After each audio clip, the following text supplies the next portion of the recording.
Salut à tous, je vais dans une petite vidéo parler d'un sujet qui est rock'n'roll, c'est-à-dire la mort. Non, je plaisante. En fait, oui, je veux parler de la mort et partager avec vous une façon de, de capter, de capter la vie de l'âme et la mettre en opposition avec l'explication uniquement naturaliste qu'on veut nous en faire, que les matérialistes veulent nous en faire. Qu'on aurait une vie uniquement naturelle. Voilà. Faite de chair et de sang et juste une psychologie dans le cerveau et puis c'est tout. Alors, je veux commencer même pas à dire directement le, le point de vue là-dessus, mais déjà, avant même de dire qu'il y a quelque chose qui cloche dans leur prétention à expliquer la vie de manière aussi vile, ridicule et fausse, puisque la négation de l'âme, c'est le début de la damnation. Hein. Euh, c'est voilà, c'est-à-dire que bon, c'est se mettre encore très très loin par rapport au salut. C'est-à-dire que même un hérétique qui a un petit peu de vie surnaturelle, il y a plus d'espoir. Alors qu'un athée, voilà, un athée, quelqu'un qui est ultra naturaliste, il est empêtré dans la matière et de plus en plus, ils sont en train de faire la promotion des cultes de chair, parce que l'islam est un culte de chair, ce n'est pas un culte spirituel, c'est un culte de chair. D'ailleurs, on voit leur paradis, soi-disant paradis, on voit tout ce par quoi passent les choses, ça passe par la chair. Ils n'ont pas de vie de l'esprit. Les juifs, pareil, culte de chair tribal. Voilà, les bouddhistes et tout ça, bon, voilà. Donc tout est basé sur le yoga, la respiration, tout ça ce sont des cultes de chair.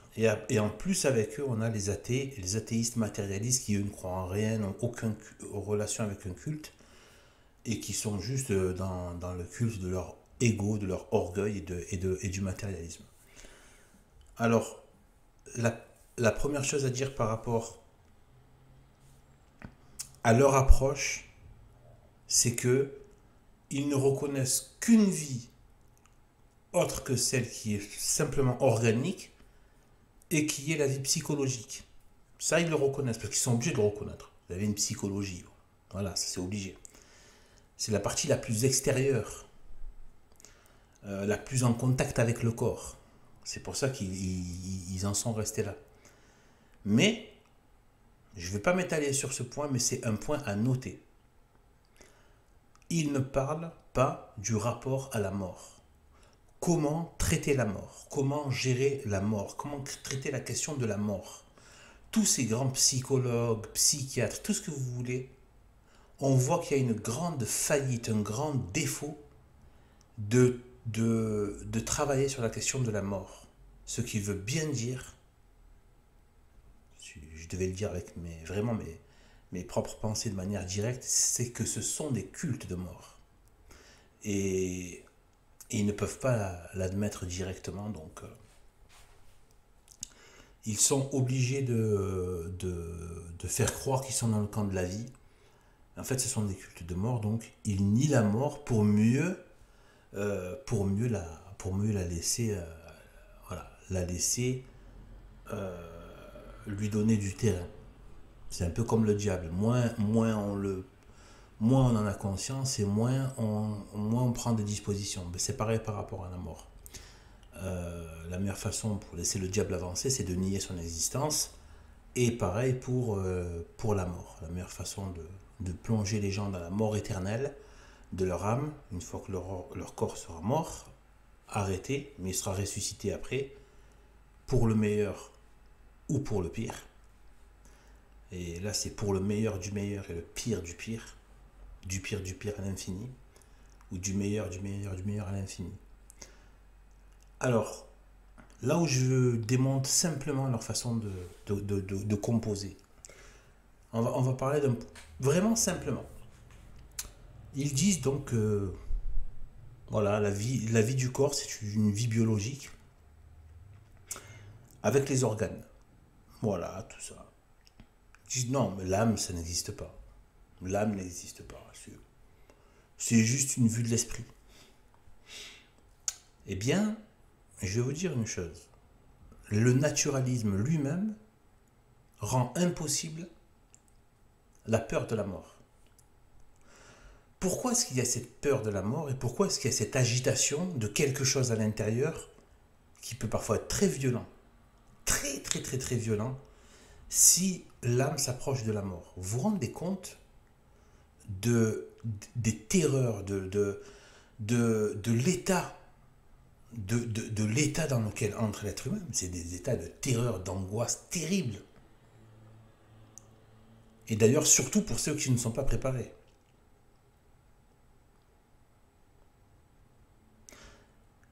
Et je ne vais pas parler de tous les cas. Je vais parler que sur le point de vue naturaliste. Ils nous disent que le corps n'a qu'une vie naturelle. Pas de vie surnaturelle. N'a qu'une vie naturelle. Biologique, organique. Ce qui contredit ça, c'est que dans la nature, les choses sont cohérentes. D'accord? Quand un arbre commence à vieillir, c'est pas à ce moment-là qu'il se met à vouloir faire pousser des fleurs ou faire pousser des bons fruits, bien juteux et tout. Parce qu'il est en fin de vie. Vous comprenez? Le corps humain, s'il n'avait qu'une vie naturelle, une fois qu'il arrive vers la fin, il y a les premiers signes, cheveux blancs, perte de cheveux, les rides, le corps qui commence à être moins vigoureux, petit à petit jusqu'à l'extrême. Ceux qui arrivent en tout cas jusqu'à l'extrême vieillesse. Ceux qui arrivent jusqu'à l'extrême vieillesse, leur corps normalement, s'ils n'avaient qu'une vie biologique, leur psychologie devrait suivre leur corps. Leur psychologie, qui est naturelle, liée à la biologie, etc., eh bien, les forces de la nature qui s'affaiblissent, diminution des forces vitales, il n'y a rien qui devrait pousser vers la vie, puisqu'il n'y a même plus les forces naturelles de la vie. Aller dans les maisons de retraite, voir des vieux de chez vieux dans des états pas possibles. Parfois, ça fait vraiment mal au cœur de voir dans quel état ils sont. Ils s'accrochent à la vie comme s'ils venaient de naître hier. D'accord? Ils s'accrochent à la vie comme s'ils venaient de naître hier. Qu'est-ce qui en eux est toujours aussi vigoureux, mais aussi avec une espèce de crainte? C'est pas juste j'ai encore envie de vivre pour jouir. Il y a de ça, mais c'est pas que ça. Pour jouir, pas forcément dans le mauvais sens. Pour jouir, voir les miens, etc. Se faire ce... Non. Là, c'est pas que pour le plaisir de vivre. C'est aussi la peur de mourir. Parce que l'âme n'est pas faite pour la mort. L'âme n'a pas été conçue par notre Seigneur Jésus-Christ pour mourir. Et elle le sait et elle le sent qu'elle ne mourra pas. D'accord? Par contre, c'est vrai que c'est violent pour l'âme de se détacher du corps, mais ça fait partie des conséquences du péché originel. Si vous mangez de ce fruit, vous mourrez. Même si le fruit, à bien des égards, c'est bien plus qu'un fruit, hein, quand on analyse. Et quand on regarde les interprétations, tout ça, c'est la désobéissance, c'est la séparation de Dieu, c'est la perte de confiance en Dieu. C'est l'absence de la charité et de l'espérance. Puisque Adam et Ève n'ont plus espéré en Dieu, mais en autre chose. N'ont plus obéi à Dieu, mais au diable. N'ont plus cru la foi en Dieu, mais ont cru à la parole du diable. Donc, les trois vertus théologales, ils n'ont pas respecté.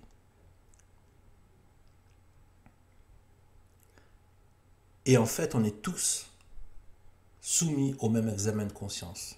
Voilà pourquoi on est sur terre. Même situation que Adam et Ève.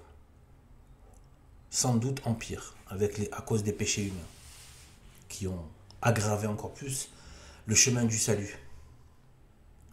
Aplanissez la voie du Seigneur. Saint Jean-Baptiste. Rendez-la directe. Arrêtez d'obstruer la voie qui mène à Dieu, donc au salut, à la vérité et à la vie. Eh bien, le fait que l'âme, qu'il y a quelque chose de très fort en soi qui veut continuer à jouir de la vie, avec une grande force, y compris chez des vieux mourants, et une peur, ça veut bien dire que l'âme ne conçoit pas de mourir, ne peut pas, mais comme elle vit avec son corps, ben, c'est terrible. Donc c'est un moment terrible, dû au péché original, mais sauf si l'âme s'est mise en amitié avec Dieu. Là, elle sait. Et je vais même dire que, ça c'est à mon avis, c'est pas de foi, je pense qu'à un certain degré, l'âme sent qu'il y a quelque chose, sent qu'il va se passer quelque chose après cette séparation, que ça ne va pas s'arrêter là. Elle s'affole de l'état dans lequel elle va quitter ce corps. C'est fort probable qu'à un certain... Vu l'agitation et la peur, pourquoi cette peur? Pourquoi une peur? On ne dit pas... voilà, il ne voulait pas mourir parce qu'il voulait continuer juste à vivre et à profiter. Non, on dit la peur de la mort. Il y a la peur aussi de ce qui se passe au moment, enfin, juste après la mort. Qu'est-ce qu'il y a? Si nous n'avions qu'une vie naturelle, tout irait dans le sens de la nature. Ça y est, on a vécu, nos forces affaiblissent, nos capacités de jouir du monde se sont amoindries à un très faible niveau, on n'a plus de quoi vraiment jouir du monde, nos forces s'affaiblissent, on meurt, on s'éteint. Ce n'est comme une feuille d'un arbre, ça y est. Tu as fait ton temps, tu t'éteins dans ton coin, et voilà. C'est la vie naturelle. On voit bien qu'il y a autre chose qui s'est joué au niveau de l'homme, au niveau de l'humain, au niveau de la femme, bien sûr, c'est l'homme en général. De l'humain, il s'est passé quelque chose. Depuis la nuit des temps, les rituels des morts, etc., etc. D'accord. Il y a même des athées qui n'aiment pas le fait d'enterrer quelqu'un sans cérémonie. Ils trouvent ça trop glauque alors qu'ils sont athées. C'est pas normal. Il y a ce besoin de spirituel. Et pourquoi un besoin de spirituel dans une espèce qui n'en a absolument pas besoin? Si vraiment on n'avait qu'une vie naturelle, pourquoi cette puissance de la vie spirituelle?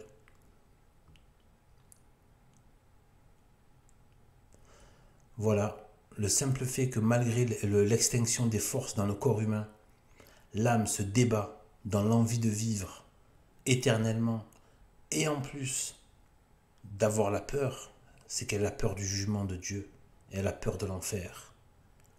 Voilà, je pense qu'à un certain degré, l'âme dit ça, et en fait elle le dit dès notre vivant, même quand on est en pleine possession de nos forces. Elle nous le dit quand on pense à la mort, qu'on peut avoir peur et qu'on peut avoir envie d'une vie qui dure pour l'éternité dans le bien. Elle nous le dit.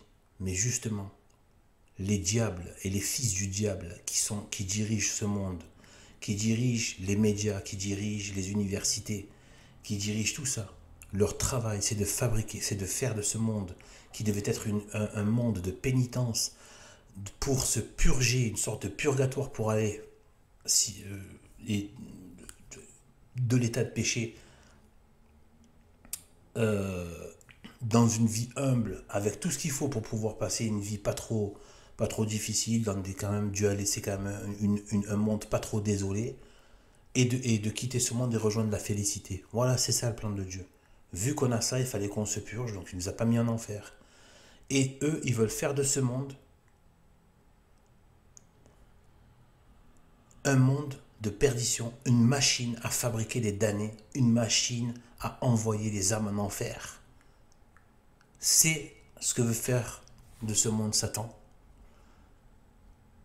Et c'est malheureusement avec ce modernisme et tout ce retour des cultes antichrist ou des athées, que c'est pareil, mais bon voilà, eh bien c'est le but.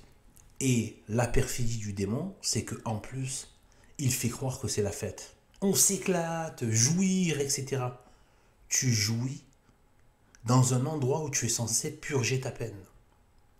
Et plus tu jouis dans cet endroit, et plus tu te diriges vers l'enfer. Quand je veux dire tu jouis des biens, des biens de ce monde, avec excès. Voilà.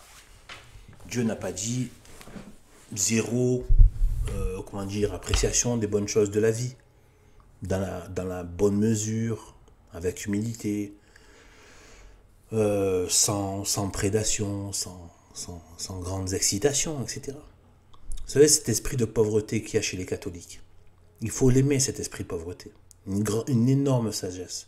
La paix de l'âme est là, dans cet esprit de pauvreté, dans se faire petit.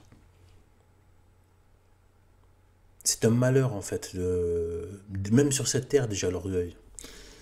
Pour la psychologie, pour tout, pour la vie. Ça gâche la vie complètement. L'orgueil, pas que l'orgueil, toutes les passions folles. Eh bien, juste une petite expérience par rapport à ça. Vous savez, moi, je me suis rendu compte, moi, j'aimais pas le métro. Ça va, hein. Je peux le prendre pour faire quelques arrêts, tout ça. Mais j'aime pas les longs trajets en métro, quand ça reste longtemps, quand ça dure. Et la plupart des gens ne sont pas bien dans le métro. Tout le monde est un peu tendu naturellement. Vous voyez ce que je veux dire? Naturellement, on se met en mode, pas très très tendu, mais quand même un peu tendu. Les gens ne sont pas pareils dans un bus ou dans le métro, dans les galeries du métro. Les gens ne sont pas pareils. Je vous parle de ça pour vous dire, peut-être que l'âme, le corps et l'âme sentent que c'est un peu plus proche des enfers qui sont sous la terre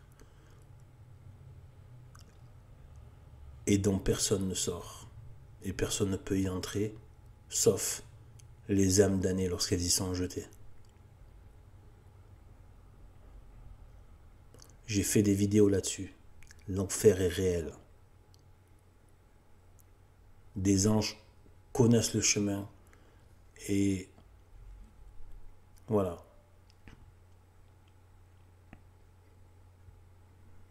L'enfer, personne n'est jamais revenu. Quand on rentre dans des métros, tout ça, ou tout ce qui va être souterrain, on n'aime pas y rester. Méditez là-dessus. Alors imaginez descendre encore plus bas.